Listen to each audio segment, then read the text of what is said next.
పెద్దలు కేసీఆర్ గారి నేతృత్వంలో మన పార్టీ తెలంగాణ రాష్ట్రం ఏర్పడ్డ మొట్టమొదటి రోజే అధికారంలోకి వచ్చిన తర్వాత ఒక ప్రణాళిక ప్రకారం పల్లె గాని పట్టణం గాని అభివృద్ధి చేసుకోవాలి, ప్రణాళికబద్ధంగా ఒక పల్లెలో ఏమేమి సౌలతులు ఉండాలి, పట్టణంలో ఏమేమి సౌలతులు ఉండాలని చెప్పి ప్రభుత్వమే ఆలోచించి నిధులు మాత్రమే గుర్తు చేయడం కాకుండా నిధులు కూడా సమకూర్చి, అంటే ఇటు మున్సిపల్ కౌన్సిలర్లకు కానీ అటు సర్పంచ్లకు కానీ చెట్లు నాటు నుంచి మొదలు పెడితే పారిశుద్ధ్యం, ఇంటింటికి మంచినీళ్ళు ఇచ్చుడు, పార్కులు, స్ట్రీట్ లైట్స్, పల్లె ప్రకృతి వనాలు, పట్టణ ప్రకృతి వనాలు, డంపింగ్ యార్డులు, శ్మశాన వాటికలు, ఈ రకంగా బ్రహ్మాండంగా ఎట్లా ప్రణాళికబద్ధంగా పనిచేయవచ్చునో మొత్తం భారతదేశానికి చూపెట్టింది.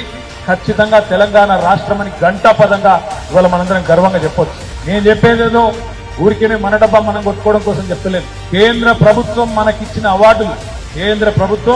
మనకిచ్చిన అవార్డులే దానికి నిదర్శనం అనే మాట నేను గుర్తు చేస్తా ఉన్నా.